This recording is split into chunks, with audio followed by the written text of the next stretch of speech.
Okay, magandang umaga po ulit sa inyo. Sa mga ngayon lang po nagbukas ng kanilang radyo, nakatutok po kayo sa Action ARMM. Mula po dito sa lungsod ng Cotabato, sa mga himpilan po ng DXMS, ng NDBC at ng RMN DXMY, at napapakinggan na rin po sa DXED FM mula po dyan sa ARMM compound dito po rin sa lungsod ng Cotabato. ARMM. Yes, magandang umaga kasama ang Kuya Ray Pilaes. Pareho tayo. Napasarap yung tulog ngayon. Kanina pa ako umalis ng bahay kasamang John, no, sa ating mga tapaginig. Kung buwabaha ngayon sa Sulu, buwabaha rin ang mga sakyan sa Cotabato, napakasikip ng daan. Sobra. Oo, siguro sobra. talagang marami ng mayaman sa Cotabato. Tayo lang naman ang hindi mayaman sa sasakyan. Pero kaibigan, marami po tayo. At bago tayo magpalaot, Kuya Ray, ano? Happy birthday nga pala sa ating kasamahan. Ann, happy birthday. Oo. Si Ana.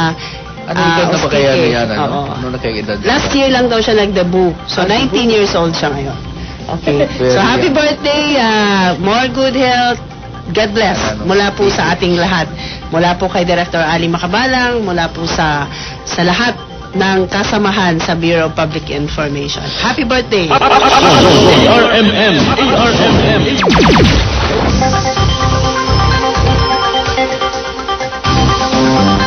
Opo, antabayanan po ang mga balitang nakalap ng ating mga kasamahan sa isang linggong pagkakalap ng balitang may katotohanan. Oo. At antabayanan po yung mga gagawin naming panayam. Oo. At Kuya Ray, mag-ingat tayo. Ang dami nang nagkakasakit ngayon. Oo.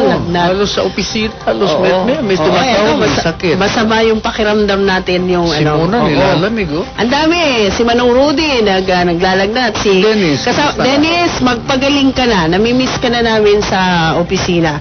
Nagkasakit din. So mag-ingat po tayo mga kababayan. Sobra talaga yung panahon ngayon. At uso ang tipdas. Oo. Uso ang trangkaso. Yan po ang dahilan po niyan, pabago-bagong panahon, ano? Sabi nga lang, crazy weather daw ito. Akala ko, tao lang yung crazy, panahon din pala. Alam mo naman, weather lang yun. Weather masama rin timplada ng mga tao. Sumasabay, Kaya pabutihin na lang natin siguro, paikinig sa Action Arm. Siguro baka bumuti po inyong umaga sa inyo pong mga maririnig. Opo, iparating po ang inyong mga mensahe. Ulitin ko po. 0999-642-7000. At kami po ay nagagalak na malaman po ang inyong mga rekomendasyon, suhisyon, obserbasyon, kahit ano po. Pwede ho ninyong i-text. At kung alam nyo yung aming mga cellphone numbers, pwede rin po ninyong ipadala. At nagpapasalamat tayo sa ating mga kasamahan sa media community sa tuloy-tuloy na suporta.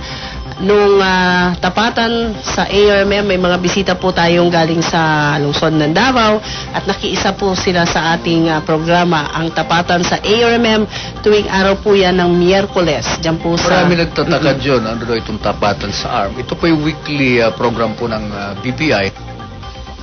Upang nasa ganun, meron po tayong maging avenue where we could talk issues, mga bagay-bagay po na may kinalaman sa kalakaran po ng autonomous region sa pamagitan po ng ating mga kapatid sa media, lalo na mga private media na nakikisalamuha at nakikisama sa atin upang maparating po sa taong bayan ang mga kaganapan sa autonomous region. Lahat po. Hindi lang po doon nakasentro sa, sabi nila, yung Office of the Regional Governor. Hindi po. Lahat po ng gumagalaw na nasakop po ng autonomous region.